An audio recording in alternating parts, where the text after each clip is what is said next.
Hello student, today we will discuss about the linear combination of vectors and these theorems. Let alpha 1 alpha 2 dot alpha k be any k greater than equal to 1 vectors in a vector space Vf, then any vectors alpha belongs to V of the form alpha equal to a1 alpha 1 plus a2 alpha 2 plus dot dot plus ak alpha k with ai belongs to f is called a linear combination of alpha 1 alpha 2 alpha 3 alpha के vectors. यदि हम किसी vector alpha को alpha 1 alpha 2 alpha के vectors की इस form में scalar और वेक्टर के मल्टीप्लिकेशन के फॉर्म में अगर रिप्रेजेंट कर पा रहे हैं, तब अल्फा को अल्फा 1 अल्फा 2 अल्फा 3 और अल्फा के लीनियर कॉम्बिनेशन बोलेंगे। लीनियर इंडिपेंडेंस क्या होगा?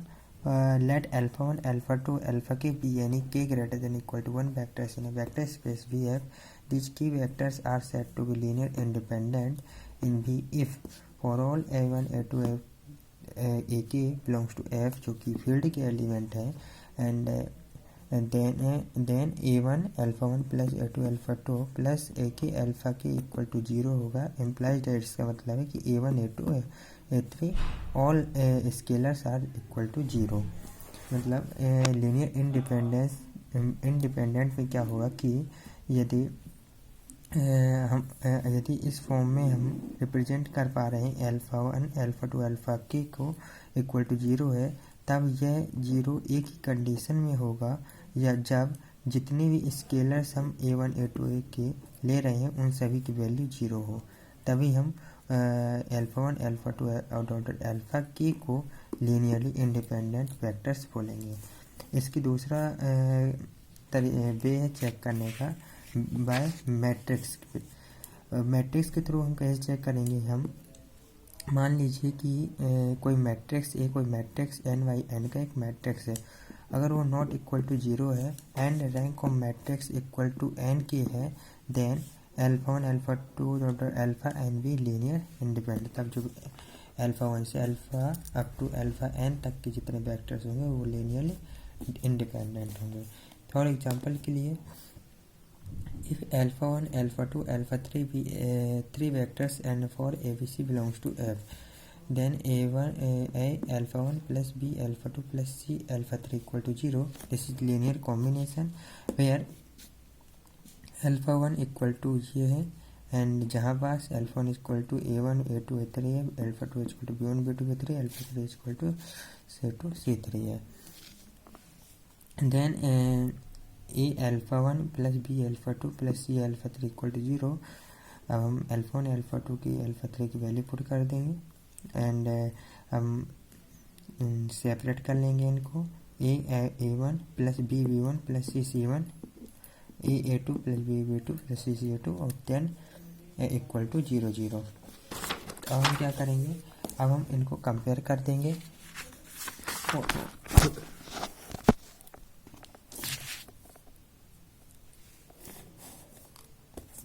तो हम इसको कंपेयर कर लेंगे।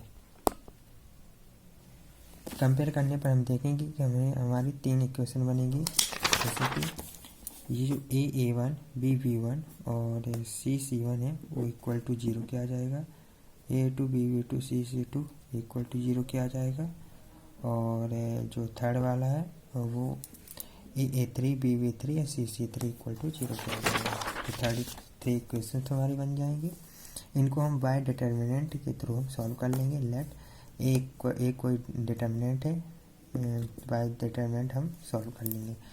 यदि डिटर्मिनेंट ए की वैल्यू इक्वल टू 0 है, नॉट इक्वल टू 0 है, एंड रैंक ऑफ ए जो है वो 3 है, देन अल्फा 1 अल्फा 2 अल्फा 3 जो है वो हमारे लीनियर इंडिपेंडेंट वेक्टर कहलाएंगे। अब लीनियर डिपेंडेंट वेक्टर क्या होंगे? Let alpha 1 alpha 2 dot alpha k be any k greater than equal to 1 vectors in a vector space we have, these k vectors are said to be linearly dependent।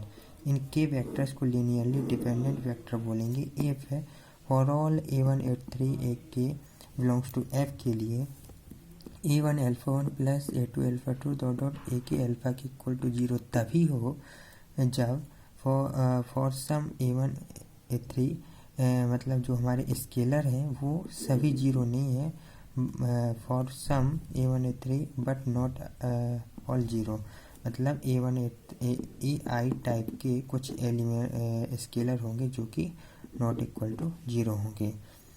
तो अगर इस तरीके का है कोई vectors तो हमारे ये वेक्टर्स अल्फा 1 अल्फा 2 अल्फा के लीनियर डिपेंडेंट कहलाएंगे। इफ मैट्रिक्स की जो वैल्यू है अगर इक्वल टू जीरो आ रही है और रैंक ऑफ मैट्रिक्स की वैल्यू अगर जो हमारे जितने बाई जितने का रैंक है मैट्रिक्स है उससे अगर कम आ रही है तब जो वेक्टर्स होंगे alpha 1 alpha 2 dot alpha N भी लीनियरली डिपेंडेंट, तब उन वेक्टर्स को डिपेंडेंट वेक्टर बोलेंगे। अब हम थ्योरम्स के बारे में देखते हैं, कुछ थ्योरम्स हैं जिनके बारे में डिस्कस करते हैं। सबसे फर्स्ट थ्योरम है every super set of linearly dependent set of A vector is linearly dependent. Means proof late VF be a vector space over F and S1 S2 be the subset of V, where S2 be the subset set of S1। हम हमारी theorem क्या है, every super set of linear dependent set of A vector is linearly dependent. Means अगर कोई set linearly dependent है तब उसका जो सुपर सेट होगा वो भी लीनियरली डिपेंडेंट होगा, ये हमको प्रूव करना है। तो हम मान लेते हैं लेट वेक्टर स्पेस भी क्या है, वेक्टर स्पेस है over F and S1 S2 तो सब सेट है VF के, और इस तरीके से ये S1 S2 सब सेट है कि जो S2 है बी दी सुपर सेट, वो सुपर सेट है S1 का। Means S1 is a subset of S2 and S2 is subset of VF। Given अपन को हमको दिया है कि S1 जो है जो हमारा सेट है वो लीनियरली डिपेंडेंट है। अगर ये लीनियरली डिपेंडेंट है तो अभी हमने देखा है कि लीनियर डिपेंडेंट की कंडीशन में क्या होता है कि for all alpha 1 alpha 2 alpha 3 alpha n belongs to S1 and for all A1 A2 AN belongs to F के लिए A1 alpha 1 plus A2 alpha 2 A3 alpha 2 plus AN alpha equal to zero तभी होगा जब हमारा A1 A2 A3 AN में से सभी zero ना हो, कुछ element not equal to AI not equal to zero हो, तब हमारा जो ये अल्फा 1 अल्फा 2 अल्फा 3 जो वेक्टर्स हैं वो लीनियरली डिपेंडेंट वेक्टर कहलाएंगे। तो हमारी ये कंडीशन यहाँ से AI नॉट इक्वल टू कुछ एलिमेंट है जो कि नॉट इक्वल टू जीरो है, एंड और ऑल्सो हमको गिवन है कि जो S1 है वो सब सेट है S2 का। एम्प्लाइज डैट इसका मतलब है कि जो S1 है वो कंटेंट कर रहा है S2 में, मतलब जो S1 के एलिमेंट्स है वो S2 में बिलोंग कर रहे हैं, ड्यू टू जिसकी वजह से A1 alpha 1 plus A2 alpha 2 A3 alpha 3 dot dot ये एक्सटेंडेड फॉर्म है क्योंकि S2 का, क्योंकि S2 एक बड़ा सुपर सेट है S1 का। देन हम यहाँ से हम देख सकते हैं कि S2 here also AI not equal to zero, AI element जो स्केलर्स होंगे वो नॉट इक्वल टू जीरो होंगे because S1 is subset of S2। जिस S2 है मतलब S1 की जो एलिमेंट्स होंगे वो S2 में बिलोंग कर रहे होंगे, तब AI टाइप के जो elements not equal to zero type के जो एलिमेंट है वो S2 में भी बिलोंग करेंगे। हेंस S2 भी linear dependent, that is superset of linearly dependent set also be dependent, hence proved। अब नेक्स्ट थ्योरम देखेंगे। हमारी नेक्स्ट थ्योरम है कि a set of a vectors which contains at least one zero vector is linearly dependent. हमारा अगर a set of a vectors which contains, अगर हम vectors के एक सेट बनाते हो जिसमें कम से कम एक एलिमेंट ऐसा है जो कि जीरो वेक्टर है, एक ऐसा वेक्टर है जो कि जीरो वेक्टर है, तब हमारा जो वेक्टर का सेट होगा वो लीनियरली डिपेंडेंट का होगा। ये हमको प्रूव करना है। तो हम मान लेते हैं गिवन हमको दिया है कि लेट V जो है वेक्टर स्पेस है जो कि n वेक्टर्स का एक सेट है, consist of n vectors in which alpha 1 equal to zero है एंड जो alpha two alpha three dot alpha N है वो नॉट इक्वल टू 0 है। दैट इज, इसका मतलब है कि alpha two alpha three alpha N all are not 0। Then the linear combination is, तो हमारा जो लीनियर कॉम्बिनेशन बनेगा वो इस टाइप का बनेगा। यहाँ पास हम देखते हैं कि a1 इक्वल टू 1 है and a2 a3 dot dot an all are equal to 0। Because all the scalar a1 a2 an not equal to 0 then भी is linear dependent.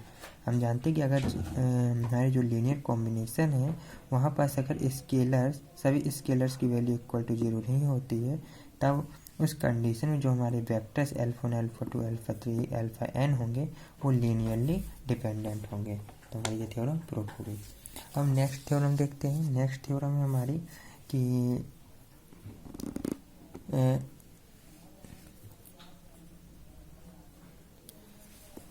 any subset of a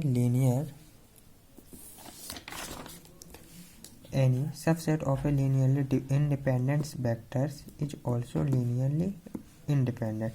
Any subset of linearly independent vectors, अगर linearly independent vector का एक subset बनाते हैं तब वो subset भी linearly independent होगा।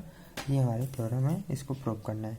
Given let VF be a set of linearly independent, मान लेते हैं कि जो VF है वो एक सेट है जो कि लीनियरली इंडिपेंडेंट वेक्टर्स के एक सेट है। डैट इज, इसका मतलब है कि जो भी वेक्टर्स होंगे VF के वो सभी कैसे होंगे, इस कंडीशन को सेटिस्फाई कर रहे होंगे।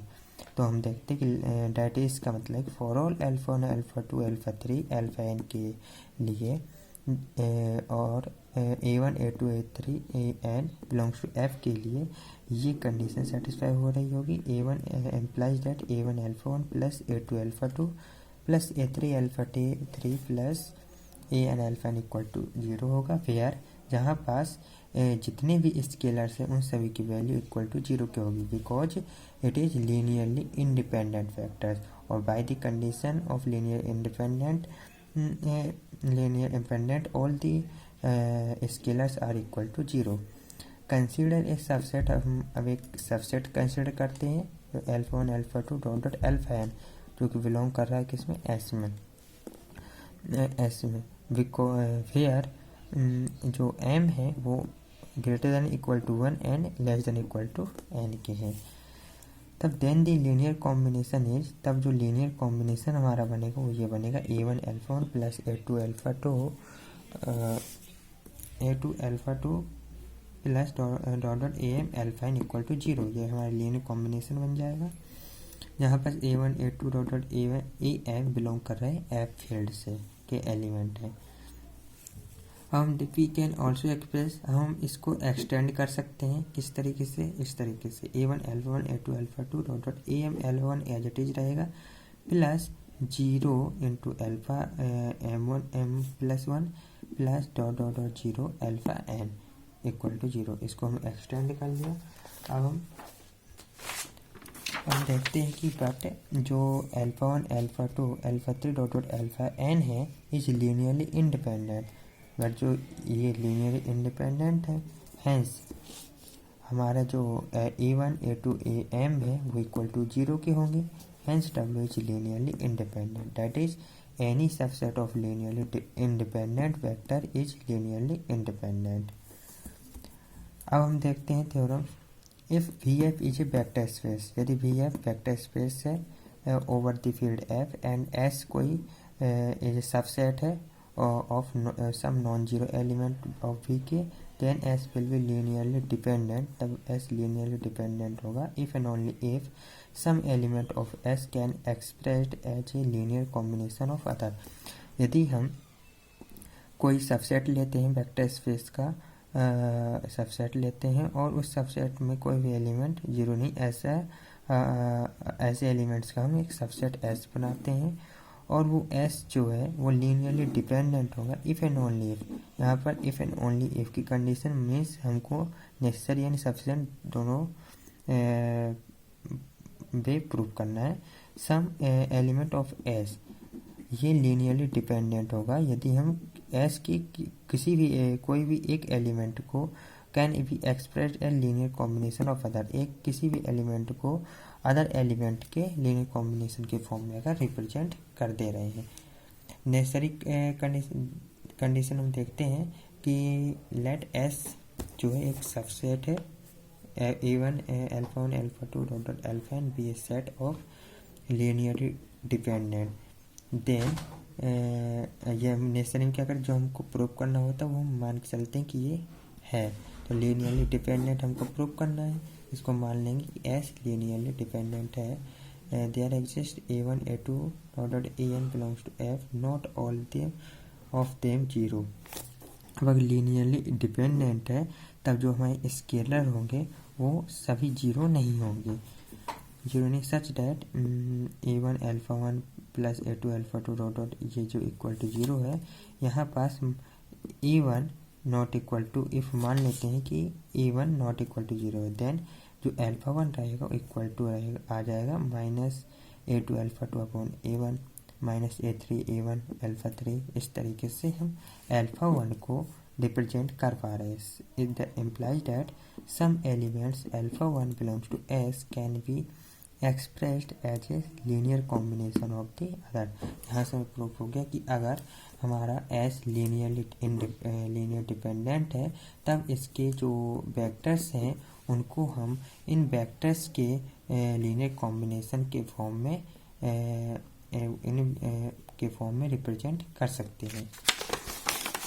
अब हमारा दूसरा वे है सफिशिएंट कंडीशन। सफिशिएंट कंडीशन में हम मान के चलते हैं कि जो हमारा एस है, एस के जो एलिमेंट होंगे कुछ एलिमेंट को हम एक्सप्रेस कर पा रहे हैं as a linear combination of other element के फॉर्म में हम उसको एक्सप्रेस कर पा रहे हैं। That is for all alpha 1 alpha 2 alpha 3 dot alpha n belongs to S के लिए implies that alpha k equal to A1 alpha 1 plus A2 alpha 2 plus AN alpha n है, इम्प्लाइज दैट इसके means हम क्या करें, इसको इस तरफ ले आएंगे, ये हमारा लीनियर कॉम्बिनेशन बन चुका है।